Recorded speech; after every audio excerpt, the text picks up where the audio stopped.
Hello, मैं doctor Sanjay Gupta, orthopaedic surgeon,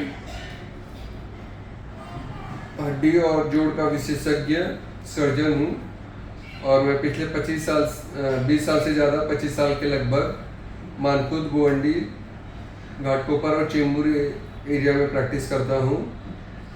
और आज मैं जिस बीमारी के बारे में बोलने वाला हूँ वो आपके कंधे से रिलेटेड है, जिसे हम हमारे ऑर्थोपेडिक टर्म में बोलते हैं फ्रोजन शोल्डर, जिसमें कंधा एक तरह से जाम हो जाता है और बहुत पीड़ा और दर्द देता है। हिंदी में उसे जमा हुआ कंधा भी कहते हैं, मराठी में गोठलेले खांदे, जमा हुआ कंधा।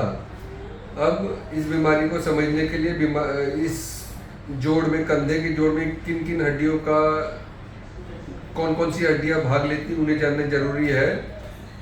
तो ये मेरा बायां कंधा है, उसको रिप्रेजेंट करता है। ये हिंदी में पखुरा बोलते हैं, स्कैपुला। ये मेरे पीठ के पीछे है। इसके बीच में हमारा सीना और पीठ है, पीठ और सीना इसके बीच में है। ये क्लेविकल है, जिसको हिंदी में या हसूली बोलते हैं, हसूली वाली हड्डी।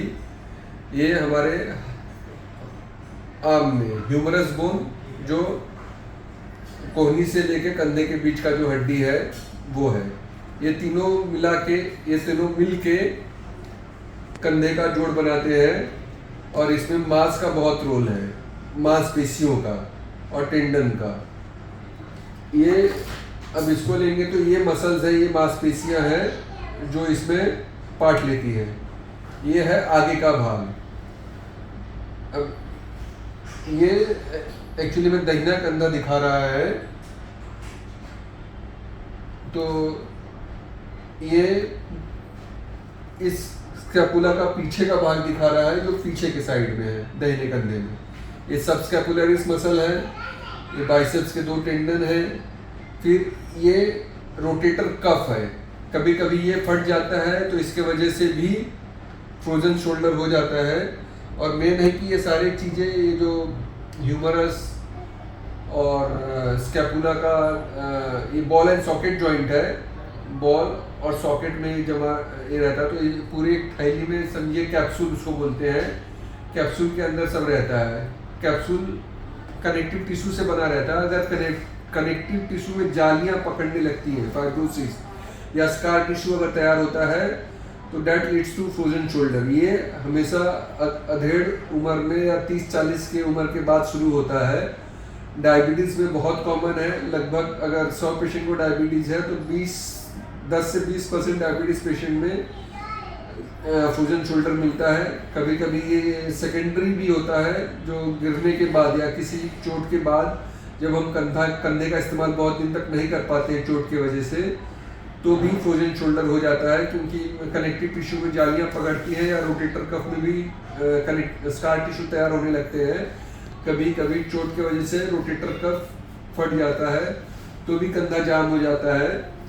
अब इसके इलाज में हम दवाइयाँ देते हैं, दवाइयों से नहीं ठीक हुआ, दवाई से नहीं ठीक हुआ तो कंधे के अंदर इंजेक्शन भी देके ट्राई किया जाता है। और अगर उससे भी नहीं ठीक हुआ तो लास्ट स्टेज है कि अगर हम इसका डायग्नोसिस करते हैं MRI करा के, अगर उसमें रोटेटर का फटा हुआ निकलता है या कनेक्टिव टिश्यू फटा हुआ निकलता है और वो अगर रिपेयर किया जा सकता है तो दूरबीन के सहारे से उसका ऑपरेशन करके ठीक किया जाता है।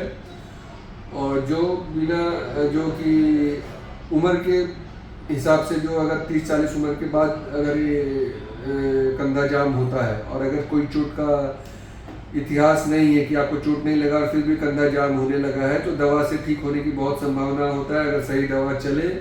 और एक्सरसाइज और दवाई, ये बहुत इसका मेन रोल है। और इसमें कभी भी कोई मालिश, खींचतान नहीं करना चाहिए, जोड़ों को खिंचवाना नहीं चाहिए, बिठवाना नहीं चाहिए। दवा और इसमें समय लगता है, अगर एक बार ये शुरू होगा तो कुछ समय लगता है ठीक होने में। किसी केस में अगर दाहिना कंधा अगर फ्रोजन शोल्डर से अफेक्ट हो गया है, तो जब तक दाहिना कंधा ठीक होने लगता है तो वही फ्रोजन शोल्डर बाएं कंधे में शुरुआत होने भी लगती है। 100 केसेस में से 1-2 केसेस में ऐसा होता है। 100 फ्रोजन शोल्डर का केस लेंगे तो 1-2 में ऐसा भी होता है कि जैसे जैसे एक कंधा ठीक होगा तो दूसरा कंधा शुरू होने लगता है, फिर दोनों भी एक समय के बाद ठीक हो जाते हैं। नहीं ठीक हुआ तो कंधे के अंदर इंजेक्शन दिया जा सकता है, या फिर उसका कारण जान के MRI करके अगर कुछ रीज़न आता है तो हम उसका सर्जरी से ठीक कर देते हैं। अब सर्जरी बहुत छोटा है, दूरबीन द्वारा किया जाता है, उसमें बहुत कम अपघात होता है, घाव कम होता है और ठीक होने का चांसेस बहुत ज़्यादा होता है। आज की जानकारी क्या, आज हम सिर्फ कंधे के फ्रोजन शोल्डर या जमा हुआ कंधे के बारे में बात कर रहे थे। अगली बार किसी और जोड़ या हड्डी की बीमारी के बारे में बात करेंगे। नमस्कार।